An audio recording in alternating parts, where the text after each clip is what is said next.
এই ঘটনাটি মূলত যিনি পাঠিয়েছেন তার নাম সাগর। উনি পর্তুগাল প্রবাসী। উনি বাংলাদেশে এসেছিলেন কোনো একটা মাধ্যমে, ঢাকাতে ওনার সাথে আমার দেখা হয়। তখন উনি একটি ঘটনা আমার সাথে শেয়ার করতে চাইলেন। সামনাসামনি আসলে ঘটনা সংগ্রহ করাটা এটা আমাদের জন্য বেশ টাফ, কারণ হচ্ছে ঘটনা সংগ্রহ করার পর সেটা মনে রাখাটা এটা বেশ কঠিন একটি ব্যাপার হয়ে যায়। কারণ ঘটনাটা শোনার পর অনেকগুলো ব্যাপার রয়েছে, পরপর কিছু কিছু ব্যাপার রয়েছে, সেগুলো সাজিয়ে আসলে লিখে না রাখলে পরবর্তীতে এটা বলাটা বেশ ঝামেলার হয়ে যায়। উনি আমাকে ঘটনাটি কয়েক মিনিটের মধ্যে বলে শেষ করেন। আমি তখন বললাম যে আপনি ভাইয়া ঘটনাটা রেকর্ড করে আমাকে পাঠিয়ে দেন, তা না হলে এই পরপর যে ব্যাপারগুলো হয়েছে এটা মনে থাকাটা আমার জন্য বেশ কঠিনই হয়ে যাবে। উনি পরবর্তীতে ইমেল করে দিয়েছিলেন। তারপর আমি ডিটেলসে ঘটনাটি শুনলাম। তো চলুন ঘটনায় চলে যাই। ঘটনাটি যেখানে ঘটে ওই এলাকাতেই ওনাদের বাড়ি। ফরিদপুর জেলার আলফাডাঙ্গার সসরাইল এলাকাতে মূলত ঘটনাটি ঘটেছিল। ঘটনাটার সময়কাল অনেক আগের। উনি ওনার দাদার মুখে শুনেছিলেন ঘটনাটা, আর দাদা শুনেছিলেন তার বাবার কাছ থেকে। ওনারা আসলে কৃষক পরিবার। ওই সময়ে বিস্তীর্ণ মাঠ জুড়ে কৃষিকাজ করতে হতো। তখন কিন্তু এখনকার মতো যে এই রকম যন্ত্রচালিত বিভিন্ন জিনিসগুলো রয়েছে, যন্ত্রপাতি বা বিভিন্ন যানবাহন রয়েছে যেগুলো দিয়ে ক্ষেতগুলো মারাই করা যায়, এখন তো ট্রাক্টর রয়েছে। ওই সময় কিন্তু এরকম ছিল না। ওই সময় গরু, লাঙল, মই এগুলো দিয়ে জমিগুলো কিন্তু চাষবাস করতে হতো। তখন মানে মানুষজন অনেক কষ্ট করতেন, কেননা সারাদিন ধরে কষ্ট করে অল্প কিছু জমি ওনারা চাষবাসের উপযোগী করতে পারতেন। এখনকার মতো তো এত অল্প সময় কাজ করার উপায় ওনাদের ওই সময় ছিল না, যার কারণে সময় ফসলও কম হতো। কম হবেই না বা কেন, তারা তো আসলে এত বিশাল জমি চাষবাস করতে পারতেন না। অনেক জমি অব্যবহৃতই থেকে যেত। যাই হোক, এই সাগর ভাইয়ের দাদার বাবা উনি কাজ করছিলেন। সাগর ভাইয়ের দাদাও তখন মাঠে ছিলেন। উনি লেখাপড়া করেন নাই, ছোটোবেলা থেকেই উনি কৃষিকাজের সাথে যুক্ত ছিলেন। ওই সময়ে আশেপাশে এরকম লেখাপড়ার ব্যবস্থাও ভালো ছিল না, যার কারণে লেখাপড়া করার সুযোগটাও ওই সময়ের প্রেক্ষাপটে খুবই কম ছিল। এদিকে হয় কি, নির্দিষ্ট একটা সময় খাবার আনতে পাঠান সাগর ভাইয়ের দাদাকে তার বাবা, যা তো বাবা বাড়ি থেকে খাবার নিয়ে আয়। তখন কি হতো, ওনারা ফজরের পরে জমিতে চলে আসতেন, যেই জমিতে ওনারা চাষবাস করবেন। ফজরের পর থেকে কাজ করতে করতে সকাল 8টা পর্যন্ত কাজ করতেন। এরপর একটা বিরতি দিতেন, এরপর খাবার খেতেন, আবার কাজ করতেন। এরপর দুপুর পর্যন্ত কাজ করতেন, আবার খাবার খেতেন, তারপর আবার কাজ করতে করতে যখন বিকেল হতো, এরপর গরু নিয়ে ওনারা বাড়িতে ফিরতেন। কেউ কেউ অবশ্য দুপুরের পরেই চলে যেতেন, কারণ সেই সকাল থেকে সন্ধ্যাবধি কাজ করা কিন্তু খুব কঠিন। এখন কাজের ধরন অনুযায়ী যার যেরকম কাজ ওই অনুযায়ী তারা পরিশ্রম করতেন আর কি। সাগর ভাইয়ের দাদাকে তার বাবা পাঠান বাড়িতে খাবার আনার জন্য। তো উনি খাবার আনতে যাবেন, এমতো অবস্থায় দেখলেন যে এই সাগর ভাইয়ের যিনি দাদার মা, উনি খাবার নিয়ে আসছেন। কারণ হচ্ছে যে যখন ওনার মা দেখেছিলেন যে অনেক বেলা হয়ে যাচ্ছে, বেলা বলতে কিন্তু ওই সময় 8টা মানে তাদের খাবারের হিসাবে মানে বেলা, সাধারণত 7টা সাড়ে 7টার মধ্যে ওনারা খাবার খেয়ে নেন, ফজরের পর থেকে কাজ শুরু করে নিয়ে আর কি। এই জন্য উনি খাবার নিয়ে আসছেন। তো উনি যে খাবার নিয়ে আসছেন, নিয়ে আসার পর সাগর ভাইয়ের দাদা তো আর যান নাই, তার বাবাকে বলছেন যে বাবা, মা তো খাবার নিয়ে আসছে। তখন উনি কি করেছেন, ওই গরুটা একপাশে রেখে এক জায়গায় চলে আসছেন। ওখানে একটা গাছ ছিল, গাছের নিচে বসছেন। খাবার যখন খুলেছেন, খোলার পর দাদার মাও অবাক হয়ে যান, দাদার বাবাও অবাক হয়ে যান, সাগর ভাইয়ের দাদাও অবাক হয়ে যান। কারণ হচ্ছে যে খাবারটা আনা হয়েছে এটা একদম পচে নষ্ট হয়ে গেছে, দুর্গন্ধ বেরিয়ে গেছে। এদিকে সাগর ভাইয়ের দাদার বাবা উনি বলছেন যে এই কী নিয়ে আসছো, পচা খাবার নিয়ে আসছো কেন? দাদার মা বলছেন যে পচা খাবার, অসম্ভব ব্যাপার, আমি মাত্র রান্না করে গরম খাবার আমি নিয়ে আসছি। এটা এত অল্প সময়ের মধ্যে কিভাবে পচে গেল, মনে হচ্ছে যে এটা 3 দিনের পচা খাবার। এরকম তো হতেই পারে না। সাগর ভাইয়ের দাদার বাবা উনি আবার কিছুটা বুঝতে পারতেন কিছু কিছু জিনিস। তখন উনি বলছেন যে আচ্ছা তুমি কোন দিক দিয়ে আসছো? তো উনি পথ বলেন, না এই পথ দিয়ে তো সবসময় উনি আসেন। তখন তো এরকম হয় নাই, আজকে কেন হঠাৎ এরকম হলো? সাগর ভাইয়ের দাদার বাবা উনি বললেন যে আজকে কেন যেন মনে হচ্ছে খারাপ কিছু হবে রে। তখন উনি ওনার স্ত্রীকে বলেন যে তুমি তাড়াতাড়ি বাসায় যাও, এক্ষুনি বাসায় যাও, মাথাটা ঢেকে যেও, খবরদার ঘোমটাটা খুলো না, কিন্তু মুখটাও ঢেকে রেখো। আর আমিও যত দ্রুত সম্ভব বাসায় আসার চেষ্টা করছি, মনে হয় আজকে ভয়ঙ্কর কিছু হবে। আসলে উনি কী বুঝতে পেরেছিলেন, কি দেখে বুঝতে পেরেছিলেন, এই বিষয়ে আমরা পরে যাব। এবার আসি পরের ঘটনায়। সাগর ভাইয়ের দাদার মা উনি তাড়াতাড়ি করে বাড়িতে চলে যান। এদিকে সাগর ভাইয়ের দাদা তার বাবাকে বলছেন যে বাবা আসলে হয়েছেটা কি একটু বলো না। তো উনি বলছেন যে তুই ছোটো মানুষ, এত কিছু বুঝবি না, তোকে এগুলো পরে বলবো, এখন তাড়াতাড়ি কাজ শেষ কর, আমরা চলে যাব। তো এরকম কথা বলতে বলতে ওই যেই জায়গাটাতে গরু রেখে দেওয়া হয়েছিল আর কি, একপাশে রেখে দেওয়া হয়েছিল, গরুগুলো সেখানে বিশ্রাম করছিল, হঠাৎ করে ভয়ঙ্কর একটা বজ্রপাতের আওয়াজ আসে, করাত করাত করে ভয়ঙ্কর একটা শব্দ। সাধারণত কি হয়, আমরা বিজলি চমকানোটা দেখি আকাশে, আলোর ঝলকানিটা দেখি, এর কিছুক্ষণ পর কিন্তু শব্দটা আমরা শুনতে পাই, কারণ শব্দটা পরে এসে আমাদের কাছে পৌঁছায়, আলোটা আগে আমরা দেখতে পাই। এটাই কিন্তু হয়। ওই সময় হয় কি, হঠাৎ করে একই সাথে বিজলির চমকানি এবং ভয়ঙ্কর শব্দ একসাথে হয়। মনে হলো সাগর ভাইয়ের দাদাদের গরু যেখানে দাঁড়ানো ওইখানে ওই বজ্রপাতটা হলো, অথচ আকাশে কোনো মেঘ নেই। গরমকাল, রোদ উঠেছে ভালোই, তখন সকাল 8টার সময় যেরকম রোদ ওঠে সাধারণত গরমকালে ওই রকমই উঠেছে। ওই বজ্রপাত যখন হয়েছে আশেপাশের লোকজন তো চমকে উঠেছে, আরে এ কী হইল, এখন তো আকাশে মেঘ নাই, এই বজ্রপাত কিভাবে হলো? ওইদিকে বজ্রপাতটা হচ্ছে এই যে সাগর ভাইয়ের দাদাদের যে গরু, এই গরুর এখানে। ওনারা দ্রুত ওখানে ছুটে গিয়ে দেখেন যে একটা গরু ছটফট করছে, চোখের সামনে ছটফট করতে করতে মারা গেল। এরপর সাগর ভাইয়ের দাদার বাবা বলছেন যে ইন্না লিল্লাহ, আমি আগেই টের পাইছিলাম একটা অঘটন ঘটবে। বজ্রপাতে আক্রান্ত কোনো প্রাণী সাথে সাথেই মারা যায়, এরকম ছটফট করার সুযোগ থাকে না। এটা সাধারণ কোনো বজ্রপাত না রে, তাড়াতাড়ি বাড়িতে চল। তখন সাগর ভাইয়ের দাদার বাবা বলছেন এই তোমরা সবাই কাজ কাম বাদ দিয়ে দ্রুত বাড়িতে ফেরত যাও। লোকজন তারা এই ঘটনার আকস্মিকতায় কিছুটা হতবিহ্বল হলেও কাজ ফেলে রেখে বাড়িতে চলে যাবেন এমনটা তো আসলে তারা মেনে নিতে পারছিলেন না, কারণ তাদের অনেক কাজ ছিল, জমিতে ফসল বুনবেন, কাজ ছেড়ে এই সকাল 8টার সময় যদি বাড়িতে চলে যান, সারাদিনের কাজ পড়ে আছে, এমনটা না যে দুপুর পর্যন্ত কাজ করেছেন তারপর চলে যাবেন। তো ওনাদের কেউ কেউ চলে গেছেন, অন্যরা বিশেষ করে অধিকাংশ লোকজনই তারা মাঠে কাজ করছেন এবং আলোচনা করছেন এরকম কেমন হলো। এক একজন এক এক রকমভাবে ব্যাখ্যা করছেন যে এই কারণে এটা হইতে পারে, নিশ্চয়ই অন্যরকম কিছু। কেউ বলছেন যে আরে এসব প্রকৃতির খেলা, কখন কি হয়েছে আমরা তো শিক্ষিত না, কি কারণে হয়েছে তো বুঝতে পারি না। তো এক একজন এক এক রকমভাবে ব্যাখ্যা করছেন বিষয়টা। এর মধ্যে হয়েছে কি, একটা অল্প বয়স্ক ছেলে সে দৌড়ে আসছে এবং চিৎকার করতে করতে আসছে, এই সবাই পলাও পলাও, মানে পালিয়ে যাও, এই সবাই পলাও পলাও। ও যেরকম চিৎকার করছে দেখা যাচ্ছে যে ও আবার কিছু ছাগল পালতো, ছাগল নিয়ে মাঠে আসতো, ওই ছাগলগুলো ওর পিছন পিছন দৌড়াচ্ছে, মানে ছাগল ওর পিছনে দৌড়াচ্ছে, ওর ছাগলের আগে দৌড়াচ্ছে।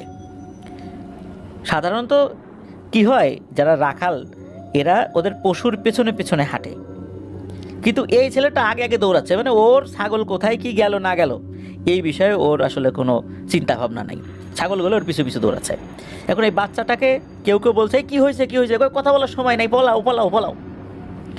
আসতেছে আসতেছে, ওরা আসতেছে। কে আসতেছে?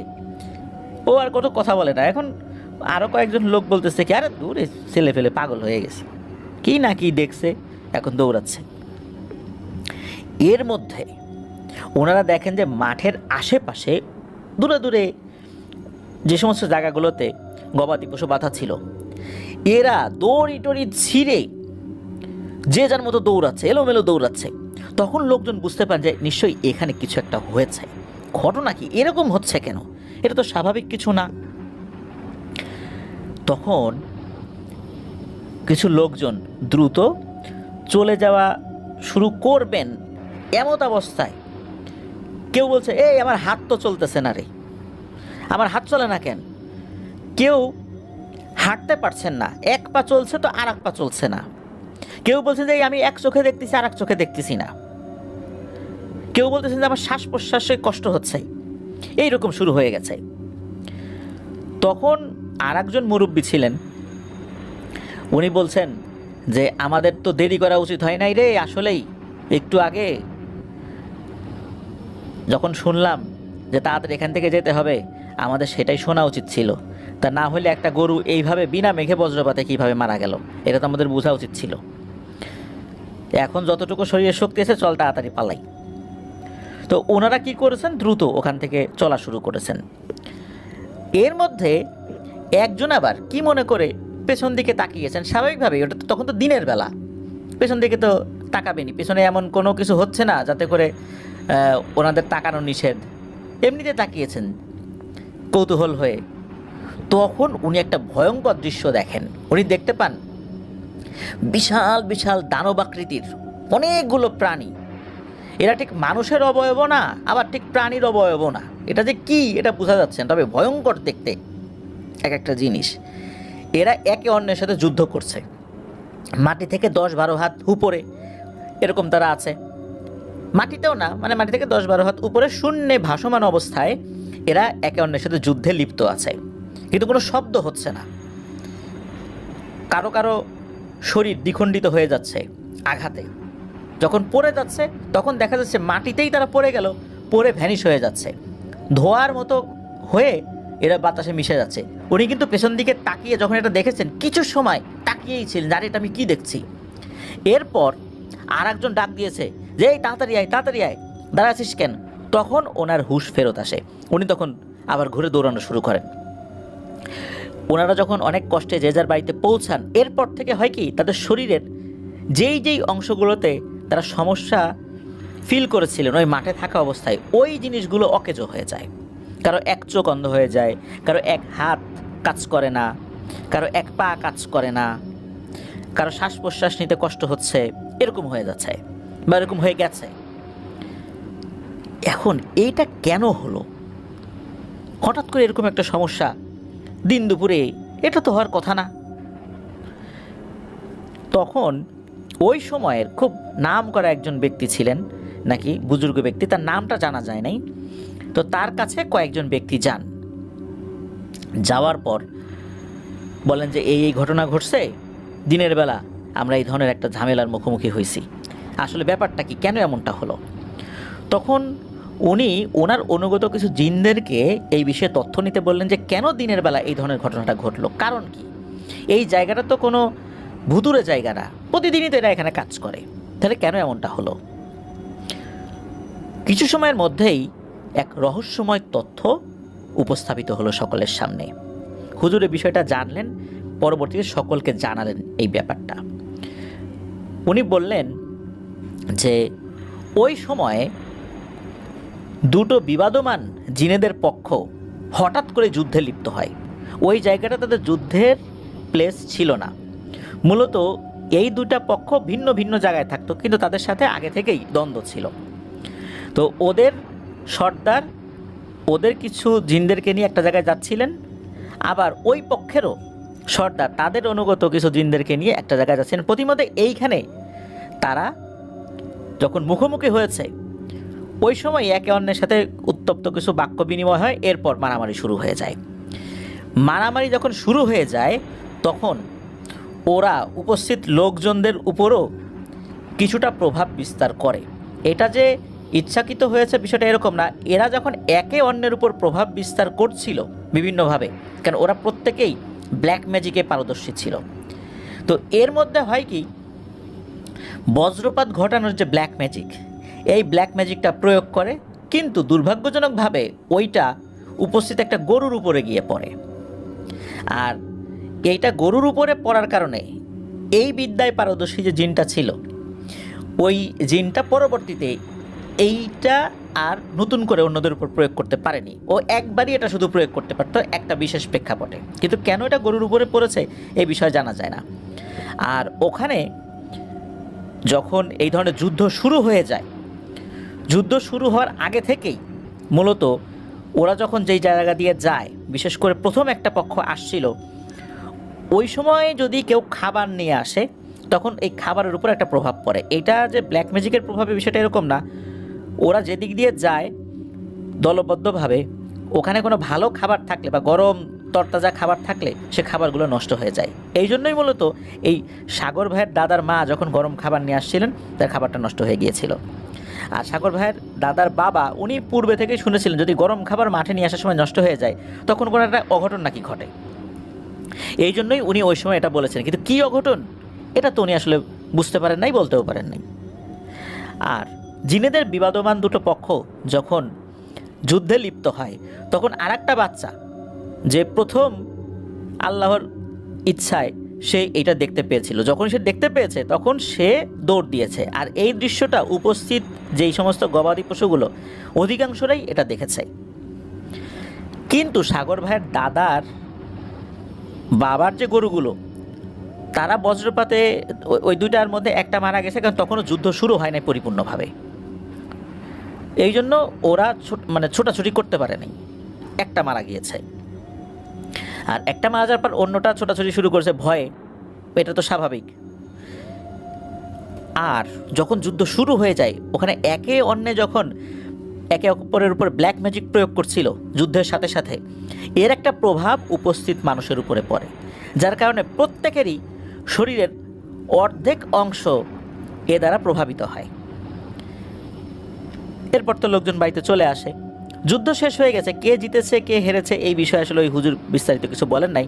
তবে হুজুর বলেন যে তোমরা আসছো ভালো হয়েছে, কারণ এই চিকিৎসাটা দ্রুত শুরু করতে হবে। এটা যেহেতু স্বাভাবিক কোনো অসুখের মাধ্যমে এটা হয় নাই, ইনশাল্লাহ ঝাড়ফুঁকে আল্লাহ তাআলা চাহেন তো ভালো হয়ে যাবে। এরপর থেকে ওই হুজুর টানা কয়েকদিন ওই লোকগুলোকে ওনার বাড়িতেই রেখে দেন। বাড়িতে রেখে বিভিন্ন ধরনের ট্রিটমেন্ট করেন, গাছগাছাড়া দিয়েও কিছু ওষুধ বানিয়ে ওনাদেরকে দেন। আল্লাহর রহমতে অধিকাংশ মানুষই ভালো হয়ে গিয়েছিলেন। হাতে গোনা কয়েকজন মানুষ পরিপূর্ণভাবে সুস্থ হন নাই, বিশেষ করে কারো এক চোখ যে অন্ধ হয়ে গিয়েছিল, তো চোখের দৃষ্টিশক্তি ফেরত আসলেও পরিপূর্ণভাবে আসে নাই। আগে যেরকম অনেক ভালোভাবে দেখতেন ওরকমটা হয় নাই। আবার কারো কারো হাত বা পায়ে পরিপূর্ণ শক্তি আসে নাই, এটা হাতে গোনা অল্প কয়েকজনের ক্ষেত্রে হয়েছে। আর অধিকাংশ যারা আক্রান্ত হয়েছিলেন এনারা প্রত্যেকে আল্লাহর রহমতে ঝাড়ফুঁকে সুস্থ হয়ে গিয়েছিলেন। প্রিয় লিসেনার্স, এই যে ঘটনাটা খেয়াল করুন যে এমন এক বিপদ, এটা বলে কয়ে আসে নাই, হঠাৎ করেই হয়েছে। আর এই ধরনের বিপদ কখন যে ঘাড়ের উপর এসে পড়বে এটা আমরা কেউ জানি না, আল্লাহ যদি আমাদেরকে হেফাজত না করেন। দেখেন ওই সময়ে জিনেদের বিবাদমান দুটো পক্ষ যে ওইখানে যুদ্ধে লিপ্ত হবে এটা ওই জিনেরাও জানে না। এভাবেই হঠাৎ করে শুরু হয়ে গেছে, এটা ওদের জন্য একটা বিপদের ব্যাপার ছিল। আর উপস্থিত মানুষদের জন্য তো অবশ্যই বিপদের কারণ। দিনের বেলায় এই ধরনের ঘটনা যদি ঘটে, কারণ দিনের বেলা তো মানুষ চলাফেরা করে, তারা তো আর ঘরে বসে থাকবে না, মাঠের মধ্যে এই ধরনের ঘটনা ঘটেছে। তো এমনটাই আমাকে জানিয়েছিলেন সাগর ভাই। উনি এই ঘটনাটা বংশ পরম্পরায় আসলে ওনারা শুনেছেন, যেটা বর্ণনা করেছেন। আর ওই সময়ের একদম এক্স্যাক্ট প্লেস, সস্রাইলের ঠিক কোন জায়গা, তো ঠিক কোন জায়গাতে হয়েছিল, ঘটনা সম্পর্কিত অনেক ব্যক্তিবর্গ রয়েছেন। তো ওই যেমন বুজুর্গ ব্যক্তি, তাদের নাম এইগুলো আসলে জানা যায় না। আর উনি ইচ্ছা করে কিছু নাম আমাদেরকে বলেন নাই সঙ্গত কারণে। এখন বললে হয়তো বা ওনারা বিব্রতকর পরিস্থিতিতে পড়তে পারেন, বা এরকম চিন্তাভাবনা থেকে বলেন যে ওনার দাদা বা দাদার বাবা, ওনাদের নামটা আসলে বলেন নাই আর কি, শুধু ওনার নামটা আমরা প্রকাশের অনুমতি পেয়েছি, এই জন্য বললাম। প্রিয় লিসেনার্স, এটি ছিল ঘটনা। আশা করছি ছোট্ট এই ঘটনাটি আপনাদের সকলের কাছে ভালো লেগেছে। প্রিয় লিসেনার্স, আজকের এপিসোড থেকে বিদায় নিব। ইনশাল্লাহ আসছে সোমবার হরর নাইটের আরও একটি এপিসোড নিয়ে হাজির হচ্ছি। দেখা হবে, কথা হবে ইনশাল্লাহ। যে ঘটনাগুলো শেয়ার করব, ভালো লাগবে ঘটনাগুলো। সবাই ভালো থাকবেন, সুস্থ থাকবেন, আমার জন্য দোয়া করবেন, আমার পরিবারের জন্য দোয়া করবেন, আপনাদের জন্য দোয়া রইল, আপনাদের পরিবারের প্রত্যেকের জন্য দোয়া রইল। মহান আল্লাহ সুবহানাহু ওয়া তাআলা আমাদেরকে ভালো রাখুন, সুস্থ রাখুন, নিরাপদে রাখুন, আফনান দহর ওয়ার্ল্ডের সাথে রাখুন। আসসালামু আলাইকুম। প্রিয় লিসেনার,